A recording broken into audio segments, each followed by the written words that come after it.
I had 13 fibroids removed. Yes, you heard me right. 13. 1 3. Hello, my name is Teresa and welcome to my channel.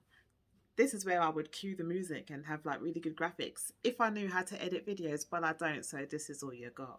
It's just me talking to you. Anyway, I had an open myectomy and they removed 13 fibroids, like I said, and I just want to talk about my journey because I know when I was preparing for surgery, I lived on YouTube.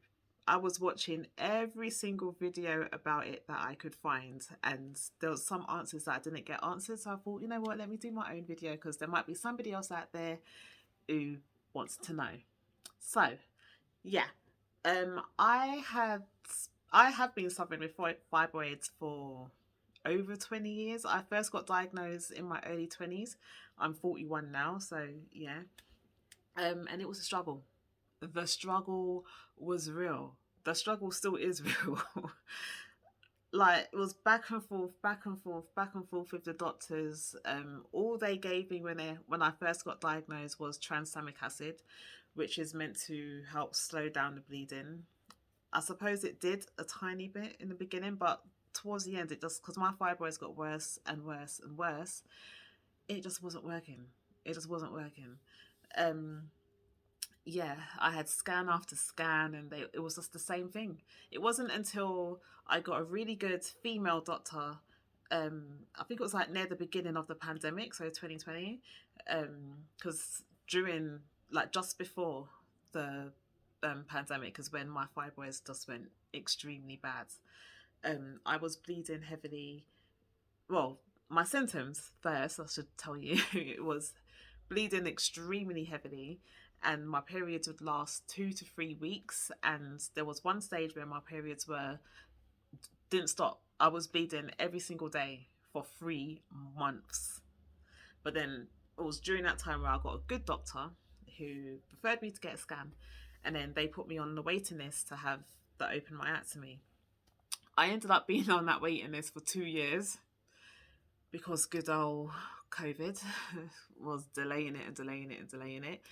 I had like 3 pre-op assessments because you have to be in like, which doesn't really make sense. You have to be in good health and stuff to be able to have surgery, but obviously you need surgery because you are not in good health. So make it make sense. But anyway, so the first one, I was anemic. I'm always anemic. So part of the symptoms with fibroids is because you're bleeding so heavily, it makes you anemic. So I was too anemic for surgery. So first they put me on iron tablets for I think it was I can't remember 6 weeks or something like that. Then my iron levels went up, but they didn't go up enough. So then they gave me an iron infusion, which worked.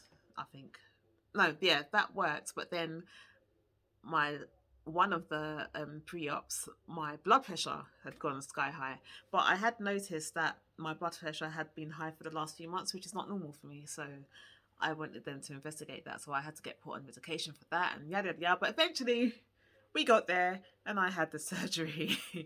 I had it in March 2023, whenever you're watching this video. Um, and let me tell you, the surgery, it ain't easy. It ain't easy. So I am now 7 weeks after having the surgery. I'm not fully recovered yet. I'm still off work. I due to go back to work at the end of this month, which is May. We're in May now. I'll be going back at the end of May. Um, yeah, the the actual procedure of the surgery and everything, I was very very scared. I was very very scared. Seems like an understatement. I was petrified. I was so scared. Um, I was mainly scared because I've heard so much stories of people waking up during surgery. Thank God it didn't happen to me, but yeah, that's what I was scared of. But yeah, I sorry, missing the camera. I went to sleep fine. Woke up in the recovery area, and waking up is the strangest feeling. Um, it's like you're coming out of a deep, deep, deep, deep sleep, and yeah, it just feels really weird. And then once you like fully wake up, the pain, the pain, the pain, the pain, the pain, the pain, the pain smacks you in the face like a ton of bricks. Whew. But yeah, I had my surgery at Whips Cross Hospital. Excuse me, in Walthamstow, which ain't really a good hospital. I ain't gonna lie. Like the surgeon I had was absolutely fine, absolutely fine. The surgery was a success. They took out 13 fibroids.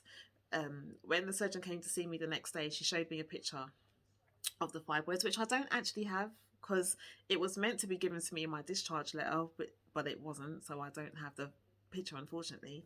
But yeah, they were quite sizable. They were quite big. Two were massive. I had one right under my rib cage. So my belly was, well, my uterus was the size of a 6-month pregnant lady. So yeah, my belly was huge. My belly still is big. I can show you. Like, this is 7 weeks after surgery. Not a good angle, but yeah, I know a lot of people think after you have the surgery you go skinny. You don't. I think you do if you are naturally skinny. If you only have a little belly because of the fibroids, once you have the surgery, you know, you go back to your skinny self. If you're already chunky like me, you stay chunky. Probably doesn't help that I haven't been eating great either. I really should sort out my diet, but that's another video. Yeah, I kind of feel like I'm talking all over the place here. Yeah, I'm not really making sense, but yeah, the pain. You're going to be in a lot of pain after surgery. Hopefully you are in a better hospital that I was in and have really good pain meds that they give you. I'm allergic to codeine, so I could the two main painkillers they were giving on the wards, the surgical ward that I was on, was paracetamol, 500 milligrams of paracetamol, which you might as well give me a Werther's original. It does nothing. And codeine for everyone else, but I'm allergic to codeine. But they did give me a tablet which was a form of codeine. I can't actually remember the name, and it made me extremely sick. It's in my notes that I'm allergic to codeine, so why they gave it to me, I don't know. I think it's because they haven't got any recorded stuff of what actually happens when I have it, because I don't come out in hives and all that, so maybe it's an intolerance. But either way, it makes me really ill, and I got very ill in hospital. I ended up being in hospital for 4 days because I was so ill.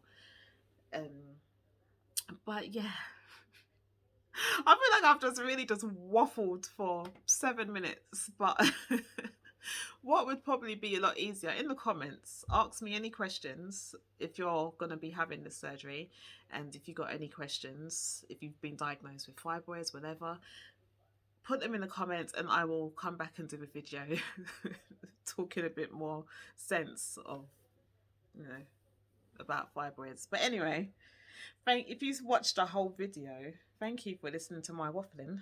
I've been Teresa Lawrence. You've been great. So I'm so cheesy. Anyway, ask me questions in the comments and I will try and do a video that makes sense. See you later, guys.